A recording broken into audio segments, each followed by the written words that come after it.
This is the 217 Recovery Podcast with Corey Winfield and co-host Marney Winfield. I seen somebody wearing their 217 Recovery Podcast t-shirt today. It was new, it was walking around, it was hovering above the ground, looking awesome. He was certainly happy to get that, I assume, because he was wearing it. Chris Goss. So observant, that one. Very. Yeah. It is the 31st of March. It's the last day of March in the year of 2022. No more March anymore. Thank God. My name's Corey Winfield. My name's Marney Winfield. My name's Justin Burke. And this is the 217 Recovery Podcast, as the open stated already. But yeah, Justin's here. That's pretty cool. Justin, how are you doing? Great. How you guys doing? Doing good, man. Marney, how are you? I'm glad you're here too. Yeah, I'm doing good. Yeah? Did you have a good day? It was a long day. Oh, yes. Yeah. Long day. You had a long day too, Justin. Yes. I had a long day. Yeah. That's why my office is so messy, Justin. I mean, usually it's in the studio. You know, it's usually not as bad, honey, right? I'm not going to comment on that. Okay, whatever. You're making an effort. We'll say that. That's good. Thanks. Yeah, I have trash in front of me. I'm gonna throw it away now. Progress, not perfection. That's true. Very good point. Mm-hmm. Yep, not trying to be president of the United States here or nothing. I'm just trying to have a little fun in recovery. You know, but we got these new microphones. Justin, you're actually on one of them. Yeah, it actually sounds pretty good. Yeah, it's not bad. That's a Shure whatever it's called, SB 4062 one. I don't know, $50. It wasn't that expensive. But that's what we're going to use for the wireless. But I bought these two little adapters, which apparently the cheap way on those, not the way to go. Because you put these on and you hear yeah, it's because they're wireless. Spaceship. Mm-hmm. Yeah, and they're just little adapters you plug into the end of them. And yeah, so those are going back. Thanks, Amazon. We tried. We were going to help that company out there until we put them in. And the reviews were very kind of sad for them anyway. But I thought, maybe they got the bad ones and I'm going to get the good pair. No, it didn't happen. Thank goodness they have free returns. Mm-hmm. Yeah, and not on that microphone he's using. So the first one I put him like, oh no, this microphone sounds like shit. And then I was like, wait, hold on. You never try anything wirelessly first and then decide the microphone's crap. You always hardwire it and then you go from there. Mm-hmm. You know, and of course, right when we plugged it into the hardwire thing, and it was like, yeah, sounds good. Yeah, great. Can't wait to use it at the UFAM. Oh, I know. It's going to be so much fun. It's going to be fun. Marnie thinks I'm tripping. She thinks, what did you say? You didn't believe me when I told you like all the craziness we're going to do with the wireless microphones. No, you were saying that you're like, yeah, we're going to go out like 200 feet with our wireless microphones. I got two more that we haven't even opened yet. I hope it works. It will work. And I just told you it was a challenge. It wasn't doubting you. What I think I need is a new board. What? I know, right? You're crazy. Thanks for agreeing with me. No, just for the out, because I don't want to take this one out. So I was thinking about that. This one's like $8, and I would rather buy one that's $1. If I'm and you add some zeros, maybe I don't know. Subtract about 3 or 4 zeros, and then 1. I'm just trying to disguise how much I pay for, but it's kind of like too expensive to like ruin, you know. If it's raining or I don't know, somebody comes up and pees on it. What kind of people are going to be at this thing? That was a joke. Well, Chris Goss might be there. I hope he does. Man, me too. That'd be such a reunion. You've never met Chris, have you? No. Oh, Chris is great. Well, you've probably seen the video where he's wearing the helmet. Oh, yeah, for sure. So that's probably as close as you got to Chris. But yeah, Chris is fun, man. And he lived at the house that I lived in when I was the manager there of the recovery home. And we had a lot of fun, on the podcast and stuff. I know you've heard some of those. Yeah. Oh, yeah. And yeah, and everybody kind of went their separate ways there for a minute. And, things happen sometimes. But word on the street is Chris back in a little bit of recovery. The saying is you're in recovery when you say you're in recovery. And I'm eating healthy when I say I'm eating healthy. Because that's what I do. But I'm telling you, though, he's hilarious. He is. And the bus ride home, like I told everybody at the nasty Chinese restaurant place that we were at for treatment. And I told everybody, because they're like, you two going home on the bus together. Oh my God. I wish I had a seat on that bus. They're like, you guys are going to have so much fun. And I was like, I'll record it. So then I just started recording it, and that video you can watch on YouTube. But we had fun, man. Like, the lady starts yelling at us, and it was a good time. And then we caught the lady in Grand Rapids, like, screaming at her kid. And I'm like, oh my God, like, who's she yelling at? First I thought it was like an ex-husband or a cheating boyfriend. No, it was like her 8-year-old. And she was like, MFer, you better get on that MF and bus and blah, blah, blah, blah, blah, blah. Like, wow. And Chris just looked at the camera and was like, some people's kids or something. He said something funny. Like, everybody's like, maybe we should get out of here before she starts yelling at us. I don't know, but it was funny. And yeah, that would be so fun to have Chris, Tyrone, Justin, you're going to be there. Marnie's going to be there. I might show up for a little bit. Oh, in between rides, right? Yeah. No, the vehicle's not. Yeah, I have to call somebody else on that day. Don't go to treatment on the 19th of May, or you might have to have your mom take you. I'm sorry. Or the 18th or the 20th. No, I mean, hopefully by then we can actually have other people helping us with the organization, you know, but all that takes money. And yeah, there are grants that we've applied for it, but I just need to start applying for more, I guess. I don't know. It's one of those situations that really bothers me, because I just wish we had $1 million, because we could take so many people to treatment. Like, it's not even funny. Like, in the money that I've seen thrown around here and there, and I mean, okay, some of it, sure. But others, I'm just like, are you kidding me? And then everybody's just like, oh, well, transportation's not a thing that we can, you know, do. Oh, no, we can't do that, you know. And, oh, well, yeah, no. It's harm reduction. Mm-hmm. It even says it in, like, most of the grants, but yet nobody wants to do the harm reduction part of it, because they just think, oh, well, no, you're just right. No, put a recovery coach in a car with someone, take them to and from treatment. Are you kidding me? Yeah, right. Like, if I had a son, hopefully I do one day, or daughter, I'll take that too. And something happened, that's the way that I think people, yeah, absolutely. You ask anybody in this state, would you rather send your kid on a bus, a cab, or with the recovery coach? And lots of times they don't even coordinate it at all. So it's like, if something's getting in the way of somebody of saving their life is a ride. Mm-hmm. I mean, that's what we're looking at. So many people don't show up. All right. All over a ride, or they don't have a ride home, or even a way back home because of a ride. They end up walking. Or they call their drug dealer. I've had people tell me, oh, I'll just call. Wait, who's that? But he wants me to do good. Mm-hmm. Yeah, so you're just wasted money. Again, and that's their thing, is we're saving money because, you know, a bus is cheaper. Okay. And again, me taking someone home, or 217, you know, recovery coach taking somebody home, it's not guaranteeing that nobody ever uses again, but man, they are getting some knowledge on the way back, you know? Right. And that's how we learn. You know, we do things, we experience them. That's how we learn. And yeah, to get them home safe, at least, you know, is a hell of a better start than, here you go, 2 seconds you walk out the door, and then guess what? They're coming right back in.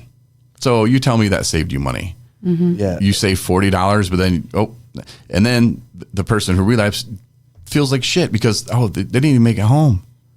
You know, they got on the bus, and liquor store, AKA gas station, was their first stop. And, well, I thought I could just, you know, get a pint, and off the rails. Then he calls back. And the same people that put on the bus go, oh, what happened? You were just there. Well, you didn't learn anything? You want to go back, huh? Oh, yeah, all right. Well, hopefully you learned something this time. That's what they told me once. Well, hopefully you don't put me on a bus that drops me off next to a liquor store. Yeah. Or no, the gas station's a liquor store. It doesn't, you know, and they're everywhere. Yeah, but on the bus, you don't know anybody on the bus, you know? And if you don't have somebody waiting to pick you up from the bus stop, and that's the thing too, is here's how it works. Especially if you're on Medicaid, your PIHP, which is are you getting mad at me, Marnie? No. Okay. The prepaid inpatient health plan. It's their responsibility to take you from your door to the treatment, from treatment back to your door. Not, here's a bus ticket, good luck. Well, how am I getting to the bus stop is what your next question should be. Well, I don't know, figure it out. No. It's your job. State gives you money for that. Now, some of the PIHPs are nonprofit, some are not, which means board members getting paid. So And that's where it's like, hey, wait, I've worked for a company like that. It was called iHeartMedia, and they like to cut costs everywhere so that their board members got money. Company, They didn't care. Board members wanted the money. So you tell me why they want to save every dime, even though it ends up costing more in the end. I don't know. But yeah, that's how it works. And there's a few in Michigan. There's a lot of Michigan I've never dealt with. There's 10 different ones. Tell me if that makes sense. And they're thinking about switching to one. Who knows? I'm not going to get into that right now. I'm just telling you how it works today. There's one mid-state. They're like, no, we don't pay that. We don't send people to different areas. We don't do any of that. Yeah, you do. That's the funny thing is you have a contract with the state of Michigan, with DHHS, with Medicaid. And it says in there, that's what you do. And they like to try to, oh, no, because we put it on our website that we do. No, no, I don't think so, man. It doesn't work that way. No. And I'm just, that's it right there. That's how it works. So even if you're in jail, yep. If you're on Medicaid and you want to go to treatment, yep. And you're going to put somebody on a bus? No. Because the judge is like, nope, they need a safe ride. And we do get people from jail quite a bit. Yeah. Mm-hmm. But that's how it works. So if you need a ride or something, that's what you need to do. Call the PHP and be like, look, I need a ride. And the sad part is, it's still medical treatment. And the sad part is Medicaid's willing to pay for a ride to a doctor's appointment, but not get you to treatment for a medical condition. Oh, they'll pay to get you treatment. Yeah, on a bus, but not like in a personal vehicle that comes to your front door, picks you up. Yeah, they do. That's how we get paid. Right. That's how we get reimbursed for the gas mileage and stuff. But they don't want people to know that. So they just say, we'll put you on a bus. Now, the doctor appointment thing is kind of different, and I understand why those people don't take people to treatment. And I had a lady at DHHS tell me, well, just lie about it. And I was like, oh, insurance fraud. Yeah. Mm-hmm. Because I was like, well, you can't just, up in northern Michigan, you got to call 10 days in advance. Like if you want to go to your doctor appointment, you got to call 10 days in advance. And then they try to look for somebody. Downstate, I know in Southwest Michigan, there's like 2 or 3 companies that's all they do all day long. Right. It runs like clockwork. Up here it's a little bit different.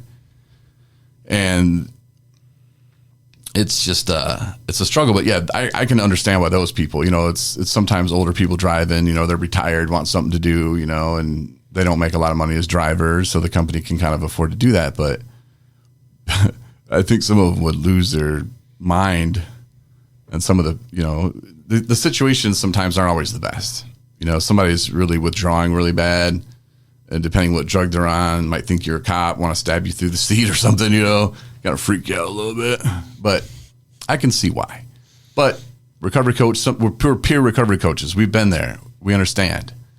And we're not judging anybody, and just having good conversations, and it really, Justin and Marney, you both have driven before, it becomes a natural conversation that you have with somebody. It's not like this taxi Uber guy or a cab.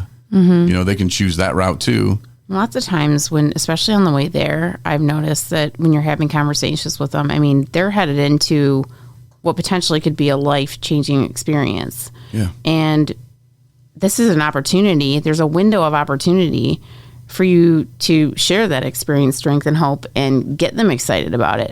What do teams do before they go out on the field, right? Pep talk. They get hyped up. They, tell them that, this is going to be good. We're going to do good. Just get out there. Let's do this. That's what you told them?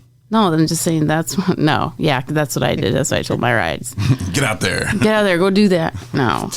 But no, I'm serious. Getting them pumped up about it. It's exciting. It's something to be proud about and, go in feeling confident. Yeah. Even just a little bit. I know. And everybody says, oh, that's great what you do. That's just wonderful. But you can't get a grant because nobody has grants for that. Well, they need to. Oh, I didn't mean we're going to help people. I meant we're going to design our office. Oh, here's some money for furniture. How about a website? Oh, Jesus, don't get me started on that. So anyway, yeah, I don't know how Justin got us talking about that today. Thanks, Justin. We were going to have fun on the podcast. We always have fun. Fun in recovery. Yes, we do. But no, that is though how it works. So don't let them tell you otherwise. If you don't feel comfortable on a bus, tell them that's not. Mm-mm. And I'm just going from personal experience here. I felt bullied, and I felt lucky, and they didn't even buy my damn ticket. They said, "Oh, no, it's too late in the day," and I was like, "But I have to be there tomorrow." Oh, good luck, So I used the last little bit of money I did have, and my mom, I think, just wanted me out of her living room, sleeping on the couch. I didn't trust myself to go home or whatever. So, yeah. And she's, all right, here, get out of here, Mm-hmm. And then she was kind of mad that she had to drive me to Benton Harbor, But if I'd have known then, I'd have been like, yeah, when's the cab coming? But I didn't know any of that. And, being somebody who's, in the situation I was in, I don't know, after going so many times, after I've talked to these people so many times, and they're always kind of like shitty to me, and I just felt like a piece of shit, and I didn't deserve it. I felt like I should be walking to Northern Michigan, like that's how low I felt about myself. Well, this is where the families of those people can really help them. If you're always looking for something like, how can I help you? How can I help them? Don't want to give them money. Don't want to do this. Don't do that. This is one simple way you can help them, straight up. Yep. And you be there for them and stand up for them. Because again, in that kind of condition, sometimes their minds aren't, I know mine wasn't in the right place to try to stand up for myself. I was just being grateful for the crumbs when everybody's still at the table eating. And I'm like, huh? I'm supposed to be up here too? That was kind of my feeling. And that's why I kind of started the podcast and then, started doing what we're doing now. It's like, no, we got to really help people because we're in it. We are helping our peers. Right. And I want my nephews, I want your daughter if she needs it, I want all the next generation of people not to have to struggle so much with it, and to be able to come to me or to come to you or to come to anybody and say, look, I got a problem. Right. And that's one thing I stress to my daughter big time is just being able to come to people and just be open about it and be able to talk about it to people, because schools don't teach our children everything they need to know. It falls on us to teach some of that stuff. And when we fail to do that as parents, they feel ashamed and guilt to where they don't want to open up to us and tell us that it's okay to be open and honest about if they have a problem like that. Because there's so much shame and guilt that comes with it. Mm-hmm. Especially... I know I was. Oh, yeah. And we understand that, and not everybody else does. And some people still think, oh, well, they choose to do that. Okay, we made a bad choice once, but once we're hooked, we don't have a choice. No. We don't. And it's not about, hey, this is so much fun. No, it's like, okay, I got to get, more alcohol. I'm going to get sick. People who use all of them, that's why they're getting more of it, is to keep from getting sick or to, keep from feeling some crazy way. And with, your pill bottle, read it. It tells you on there about all kinds of stuff that you need to do and not do. It puts all the blame on you. Well, how tolerance works is not that way. And here's a bottle of, my doctor, and this is great. She gives me a week at a time. When I had the pancreas crap and gallbladder or whatever, there's a week. Let me know. And then I did start kind of using them not right. And I did start looking at the clock every 4 hours. And I did realize that too. And I was like, all right, doc, I don't want any more of those. And then I started writing down the times when I was taking them, and it made me more accountable, and it made me even realize too, like, whoa, am I having pain right now? Do I need one right now? And it let me manage it, but not everybody can do that. But at least, it says on the bottle, well, you got my liquor bottle there. Nowhere did it say, hey, 2 shots today is going to equal the same a buzz. Oh, wait, next month I'm going to need 4 shots?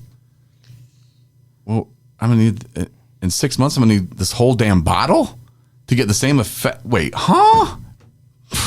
Yeah, that warning label ain't on there, is it? Doesn't say that. It doesn't say anything about responsible. Like that's I'm getting the same buzz, and I'm not driving cars anywhere in the street, so That's responsible, but man, okay, now I need more. And guess what? Now you don't have it. Your body's now physically dependent. You start shaking. Oh, well, someone should have told you that. You should have realized. How? Oh, by watching TV? All the cool commercials that are on?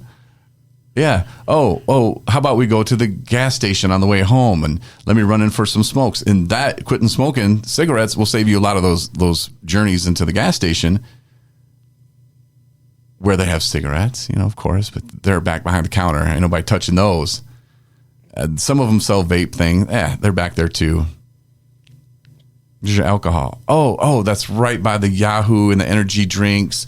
You'll have to walk past it if you need to go to the bathroom or wherever they direct you to go. They know what they're doing. Meyer and Benton Harbor, man, they have it hooked up, Coffee, right across from the coffee. I mean, turn around. Oh, alcohol. You can't get, it's almost like an island to get to the coffee filters. It is. You have it's to a little go shelter in the middle of this land. People liquor. in Benton Harbor know exactly what I'm talking about. They're like, "Yup, it's straight up, straight up gangster, man." It's crazy. It's like those people are coming after us, and yeah, that's kind of what they do, and it doesn't say on there anything about that. No, it's a marketing ploy, but it's sad when they go after us as humans to make a profit off of their own personal gain just to harm people. I was thinking about that yesterday. I was like, I bet those people, the executives of these alcohol companies, they own boats. They're out there drinking water. They're like, ain't touching that stuff, because they know, or maybe they do. They can have a drink. That's fine. Okay, I'm not one of those people. And to me, it was all about the fun. And then it was all about I got to stop these shakes somehow. And I don't know what to do. And I don't want to be an alcoholic. I don't want to think that I didn't drink responsibly and I heard it's dangerous, so I just quit. Yeah. So that's what happens. But yeah, go to the gas station, the kids could steal stuff from there. They got those little airplane bottles everywhere. We talked about that last week, or whatever. But yeah, I mean, those are so easy. You can just grab them. They're right there, man. Oh, you need a Snickers? Oh, and some hot damn. Here you go. Buck. Yeah. Wait, what? Okay. No, that's so stupid. That's the most dangerous drug, in my opinion, right there. Might as well throw some heroin up there, maybe a little meth, some coke. Should throw some speed, and I don't know, that stuff's not right there. No, alcohol's a drug. Why is that right there? Put some oxys up there. No, oxys would be back behind because they'd be by the cigarettes. Yep. but the coke and alcohol be right there for you. A little pick me up. Here you go. A little hot damn. A little Hershey's. Here you go. Yep. A little bump. There you go. Drive safe. Use and drink responsibly. It's the stupidest shit. And we fall for, and we haven't. Well, I mean, we did fall for it at one time. But if you just kind of wake up and look around, like, what in the hell? How are we cool with this? I don't know. Meanwhile, governor's like, vaping. You all right, dog? Yeah, I'm fine. I thought you were just making fun of the governor. Vaping is an epidemic. Shut up. And in November, there's an election. Just saying. Jesus told me to tell you that. Also brought to you by Marney and Corey's Furniture Assembly. Listen to the disclaimer from the last ad. I can't remember it. Sorry for that. Do a little quick commercial there. The furniture does look mighty nice, by the way. Thanks, man. When you got here, of course, I had to haul the old stuff out. I was a busy guy. Did you take everything that was in the old one and put it in the new one? Some of it. And the rest of it's on the floor, I think, or up here somewhere. Or on top of the new one. Good. But it looks nicer, though. It does. That it does. Yeah. Do what I can. But, so what do you guys want to talk about? I'm done. Yeah, Justin, how are you, man? I'm doing great, man. When's the save the date day? Oh, yeah. Wait, I don't know. save the I date. have no plans for that anytime soon. Oh, Marnie doesn't know what we're talking about. Marnie. Justin's got a friend that he kisses on the face. That we need a date for? No. Why don't you tell us? Corey and my girlfriend thinks it's funny to joke around. Oh. Okay. What? No. They're just pressuring you from both sides. No. No. I don't know. I'd never get married again. You said that before. I know. Yeah. That's horrible. I love it. Jesus says, stop living in sin, or you're going to be living with Satan. Maybe in 5 years. There you go. We'll see what 5 years holds. You know, at least you're not saying, oh, yeah, you did just say you're never going to marry again. Yeah, I did. So you're all over the board here, man. Yeah, a little bit. When's the last time you talked to your therapist? A couple weeks ago, she told me I've had enough therapy sessions that she bought a new camper. Oh, nice. I know. Helping her out with that too, huh? I know. It must feel good that someone could go camping. Mm-hmm. I'm sitting here still scraping by, finding out my therapist does therapy from her camper now. You see, and she needs to, and our therapist, Justin and I share the same one. She broke her leg. Yeah. I was like, all right, cool. Where'd that happen? I was calling up lawyers for her. Not really, but I was like, oh, so your friend lives there? Oh, she rents? Oh, bust out that lease. See that agreement. Does it say snow removal? Because if not, you're going after the landlord. Let's go. And she's like, well, I don't know if I'd want to do. I'm like, yes, you would. Why Right. not? Why not? And then you get all this fall money. I think there's a lot you can get from fall money, right? Back pain, neck pain can't ever be proven. Yeah. So, Now, Ezel was going to settle out of court for a 40 and something. Movie Friday. You know what you can get for a slip and fall in the stove? Well, he's on somebody's problem. I don't know. I'm just saying. I was like, look, you can move your friend out of. I was like, where's she live? He's like, Boyne City. Oh, I'll move her out of Boyne City. Move her to Traverse City. Maybe for a year, but probably pay for a place for 2 years in Boyne City. A different place whose landlord takes care of all that. Nobody's slipping and falling, breaking their legs. right. I don't think she's going to follow through, but I was just saying, hey, start with the lease. Check the lease. True that. I mean, he's still responsible. Oh, yeah. It's for on sure. their property, but whether the tenant, whether it would come back on her friend, that was kind of like why check the lease. But I mean, and I'm not saying like fall and like sue people. Don't get it twisted. I'm just saying stuff happens. Anyway, yeah, I'm done. What are you guys talking about? What's going on? How are you today? Me? Mm-hmm. You look disgusted with your husband. I'm not disgusted. No? No, I'm tired a little bit. And my mom's coming. She's going to Hawaii Yes. for 2 weeks. Must be nice. Nice. Yeah. She deserves it. Did she rent Jason's condo? I thought that was in some third world country. Maui. It's definitely not a third world. It was somewhere else, I thought. No. Like Guatemala or something. No, Maui. The way you said that, I don't think you're sure. Yeah, I'm pretty sure it's Maui. Okay, you're not 100% sure. Because I was like 98% sure that it was like some other country. I don't think so. I've never been to Hawaii.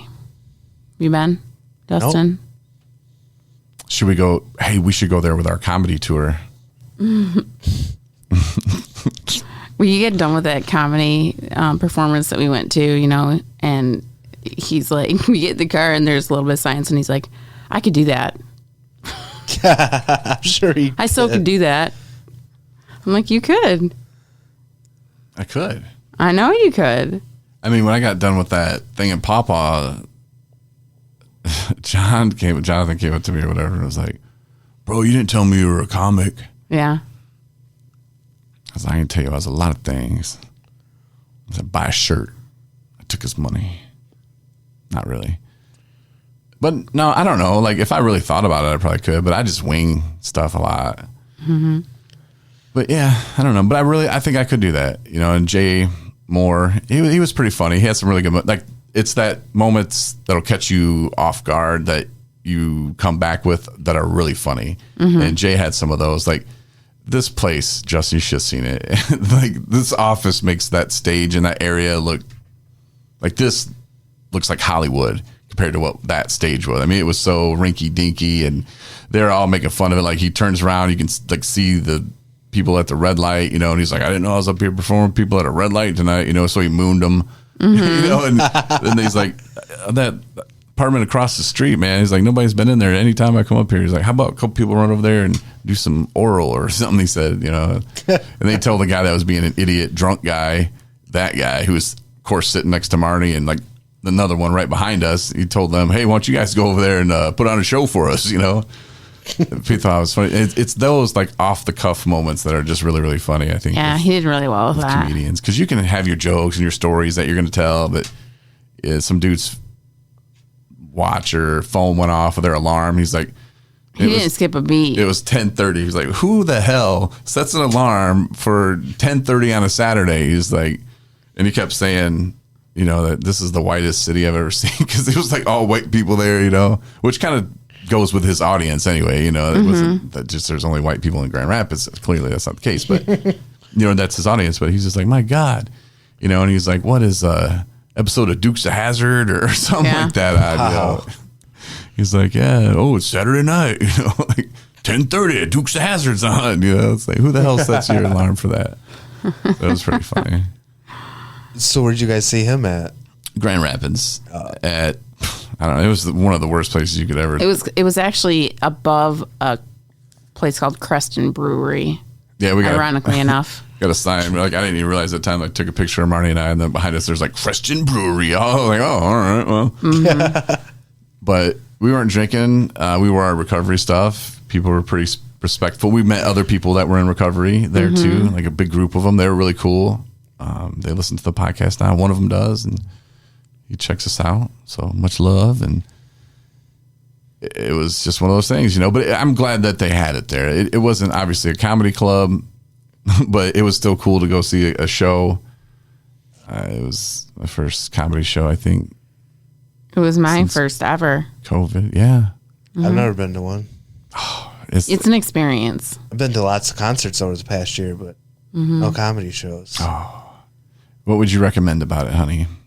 Well, first off, I loved how they had you know how they have opening acts at concerts or whatever, and you're like, yeah, if they're good, that's great. If they're not, oh well. Right. These guys, I think, were funnier, like just as funny as Jay was. And they were up there for, I don't know, a good 15, 20 minutes.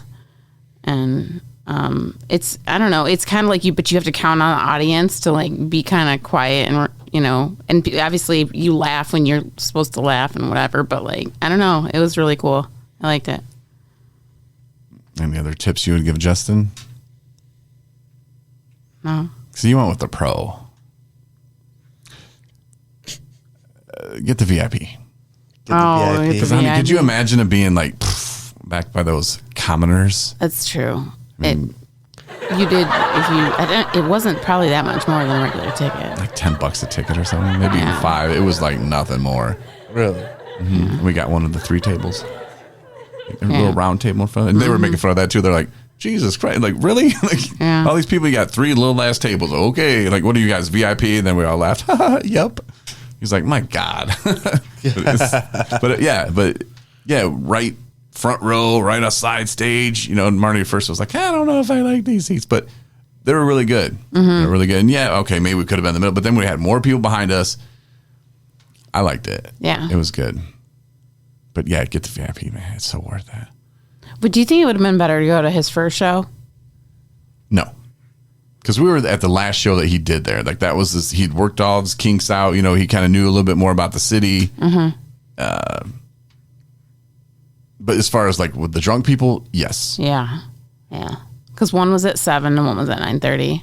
And we went to and he had been, I don't know if he had been, I think he was only in Grand Rapids that one night. No. No? Okay. No, the night before. It was Friday and Saturday. That's right. Yeah. So we got the last of the, he was like, I'm out of here. Mm-hmm. I mean, put my butt cheeks up against this window. Yeah. That's funny. That's always a great time. But you go to a lot of concerts, though. Yeah. You say your concert got changed? Yeah, from Was Eric Church? Shelter. No, Oh, Eric no, Church. no. I'd go see Eric Church, though. No, you wouldn't. Why? Because he'd cancel. He probably would. He just canceled a sold out show at the whatever airlines center arena San Antonio has. Sold out. And he's like, no, I'm a Duke fan and I've never seen, or maybe North Carolina, whatever. He's like, I'm one of them teams fans and they never play each other in the NCAA tournament. I'm going cancel. Not even going to make it up. What? That's how much he hates money. That's insane. He sucks though. He's country. But yeah, so I wouldn't necessarily say that. I mean, I like country artists. Have you heard his crap? I like Eric Church. I think I met him. I know I did. And I was like, pff, I went and see Nico Moon that's a cool name. a month ago. Him and his family has been writing country music for past 30 years. Oh, I'm sorry. And they just hit it big today? Or a month ago? He just actually started doing his own. He finally just put out his own album. Does he sing like this and the down? No. It's all upbeat. Here's my fried chicken, Jesus, and troops. Fried chicken, Jesus, and troops. Everybody knows what I'm about on a Saturday night. Set your alarm for 10:30 because we're going out. Gonna see Jay Moore. See, that's got to start name dropping. In Tom Petty's funeral was 10 years ago. Did you know it was fentanyl that took him out? I'll stop. All right, honey, I'll stop. Mom's on her way. That's Okay, all. good. People are like, wrap it up. Like, Jesus, I thought this was a recovery podcast. Corey's just yelling at people, bitching, then he starts singing. Right. Wow, Corey. Going off the rails. Aren't you glad you're here for this one, Justin? I know, right? Your wife, your girlfriend's going to be like, how come Corey didn't let you and Marnie talk at all? Welcome to my world, Justin. I know, I hear it. No, it's okay. He's the host. So Yeah, but It's supposed to be about your co-host, not about the host. I would never have it that way. you're funny, Justin. You got jokes. I'll hit you with a laugh on that one. Yeah. I mean, at plenty of times I say, hey, what are you guys doing? What are you talking about? So that's all I can do. I write them down every time. You're a hard act to follow, babe. Yeah, it really is. All right, before I go into another song, and I got to start doing this at the beginning of the podcast. Get the app. If you haven't already, you can listen to any platform. That's cool too. But if you have the app, you just feel more special. Mm-hmm. And we got to start giving shirts away. We got to Our make new more shirts. Yeah, new ones. We got tons of shirts, which I only saw one box. I don't know where the rest of them went. My wife, she throws things away sometimes. That's not true. I just organize. Just ask me where it is and I'll let you know. She probably put it in your second office. Yeah, I like the way you put that. Whoa, there. Smart guy. But we have a bunch of shirts. We're going to press them up for the UFAM rally. And we're thinking about having some of them that are just dedicated. That's what they'll say. Hey, we saw Chris Goss or Tyrone. We met whatever. I don't know what they're going to say, but they'll be just for that event. And we don't make money off those shirts, but, we ask for whatever we ask for just to kind of get our money back. It's more about promoting the brand. And, hey, people are like, hey, see somebody wearing 217 recovery shirt. Well, what is that? Check it out. Oh, my gosh. Maybe they like it. Maybe they hate it. Who knows? Right. It gives people options. Mm-hmm. And that's kind of why we do that. So, and the contest we've had on our website, if you do want a shirt, sign up. Send you one. 217recovery.com. You can also get there through the app. Yeah, that's it. And then thanks for listening. Yeah, thanks, everybody. Shout out Thursday. Yeah, thank you, Justin. That was a test. You almost forgot. No, it was a test. The host almost forgot about Shout Out Thursday. I'll start. Okay. So I'm going to shout out to Rachel and shout out to Kim, Samantha, Nate, Joe, and Christina. That's my shout outs. All right, thanks. Thanks for listening, y'alls. All right, I'm going to shout out to Jordan, Dave. Let's go Dylan. Yeah. Dylan's doing really good. He's gotten back on track. Doing really good with himself. Keep it moving forward, bro. Right. It's great. That's it? Nobody else? That's it. There's nobody else? No. Okay, then. Yeah, I gave you an opportunity. All right, I'm going to shout out to Jesus. I'm going to shout out to Satan, too, because without him, Jesus wouldn't be so awesome. And I'm going to shout out to Berrien County, because I got a Zoom meeting tomorrow with Dana. So shout out to her. And we're going to talk about some things. And maybe things in your neck of the woods might change a little bit for the better. We'll see. And I'm going to shout out to all the singers that I know that talk like this in the microphones. Because without them, I wouldn't be talking like this into this microphone. And I'm going to shout out to, I almost did it. I'm going to shout out to Marnie's mama and my daddy if he listens. And I'm going to shout out to Dave Grohl. All right. Yeah, I think he listens. I heard that he does from somebody once. He's the singer from the Foo Fighters. I'm sure if you knew. The ex-drummer from Nirvana? Yeah. Oh. That guy. He's a big fan. I don't know him. It's not really that he's in recovery. He just likes hearing like awesome stuff happening sometimes. So he turns it on when he's using the bathroom, I heard. From somebody once or twice, maybe once. Could have been a dream. I don't know. But thanks for listening again. And yeah. All right. Good night, everybody. All right. Good night. Thanks for listening to the 217 Recovery Podcast. Don't forget to check out our special episodes found only on the 217 Recovery app.